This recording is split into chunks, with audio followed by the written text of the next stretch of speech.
Hello and welcome to Module 6.3. So in this video, we're going to look at the signals peculiar to present and future GPS. So you remember we just looked at the orbits, and now we'll look at the signals. So as promised, we'll look at the frequency spectra of GPS to understand what signals it's sending out. And so you'll see right away more than you're used to looking at. We've been looking at the CA code through the class. There it is, and it's got that sync function, and so that's shown here. And so that's what we're used to looking at, but now we see a whole lot more that we haven't really focused on before. So this is the L1 frequency, and mentioned down there. GPS also supports the L2 frequency, and what's shown on the left here are the different generations of GPS. So it began with Block 1 satellites. Those were the initial GPS system that was launched over 30 years ago, believe it or not. The whole system started. And we're now all Block 1 and Block 2 have been decommissioned, and we have Block 2A and 2R, which transmit these signals. So there's signals on L1, there's signals on L2, and the CA code, which we use as civilians on L1, is the only thing we've really focused on in this class. The other signals are they called P codes, and the P bracket Y stands for an encryption. They're encrypted codes meant for military use, and so they broadcast on L1 and L2 from those particular satellites, 2A and 2R. Then the next generation satellites, known as 2RM, added an extra signal. And so if you work your way down the slide, you can see what's different. Everything's the same from before except for the added piece, which is something, as you can see, looks like a CA code, and indeed it is like that. And this is L2C, C for civilian. So the US Air Force added a civilian code on the L2 frequency, and this is primarily to support high precision receivers. And by having the two frequencies, you can get better precision.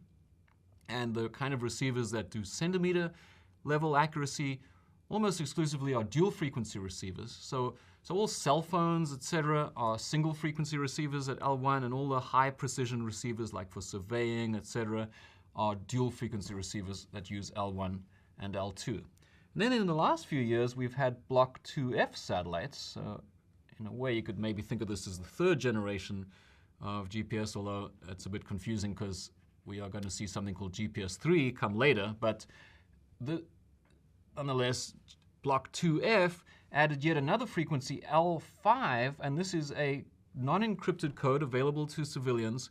And so we have this third frequency, L5, and so all new satellites launched now support these three frequencies, L1, L2, and L5. And although all civilian receivers today are L1 only, it's quite possible that in the future you'll see L1, L5 civilian receivers. L5 is a very nice frequency. It's a protected frequency, and which means that nobody else is allowed to transmit anywhere near it.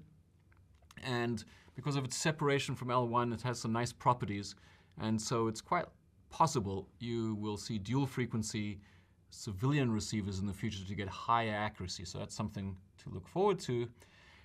And all of these are BPSK encoded, and you can sort of see that just from the frequency spectrum. You see these sync functions all over the place here. And so this is the BPSK signal, a simple PRN code modulating a carrier, as we've looked at through the class. Then we get to GPS 3, or Block 3. And this is the future GPS. There are no Block 3 satellites at the moment, but there will be in the future. And starting to launch in a few years from now, and then they will launch them slowly. GPS satellites last a very long time, so the constellations don't change very fast. Current satellites are lasting over 10 years. And so over the course of the next 20 years or so, you'll see the Block 2F satellites slowly be replaced by Block 3. And the primary new thing in Block 3 is this so-called BOC encoding. And BOC stands for Binary Offset Carrier. And it's the best way to think about it is BPSK, you remember, was very simple. It was just a PRN code multiplying a carrier wave, and so the phase changed every now and again. Bach is like one PRN code and another one on top of it. It makes a more complicated frequency spectrum, but it has the special characteristic that it's got two main lobes and nothing in the middle, and so you can have the CA code and the Bach code overlaid at the same center frequency without interfering with each other, and that's the special characteristic of the Bach code. So that gives you now a picture of everything in GPS, and this is a little bit like in Module 4 where we looked at the receiver architecture. We begin with a complicated picture, and then when you break it down, it's really not so complicated. If you just work your way through this diagram as I just did, anytime you want to look at it in future or explain it to somebody else, you'll see it's really something that's not nearly so complicated as it first appears. And if you want to know the state of the system at any time from now to the future, a very good place to find it is in GPS World Magazine's online site. If you just look for GPS World Almanac, and they just write that. So if you just Google Almanac in GPS World, you will find your way to a single site that collects this current state of all the different GNSS systems, and they'll show you a table like this for GPS. Now, you could go to the GPS government site. That's also a good site. That's if you just look for gps.gov, you can certainly find the up-to-date information about the GPS system, but there's no equivalent thing for each of the other systems. It varies from country to country in ways that you might expect. Some countries are less open than others, and so the available information, it's nice to have one place to go to, and the place I go to is this, and look at this almanac, and it's kept up to date, and it shows you things like what satellites are currently available. So here you see block 2A and 2R, and if we relate that to our previous page, that was the satellites that had transmitted those signals. And if you look at all of that, you'll see that there are 18 operational 2R and 2As still up in space. And then some of these, you'll notice some notes here.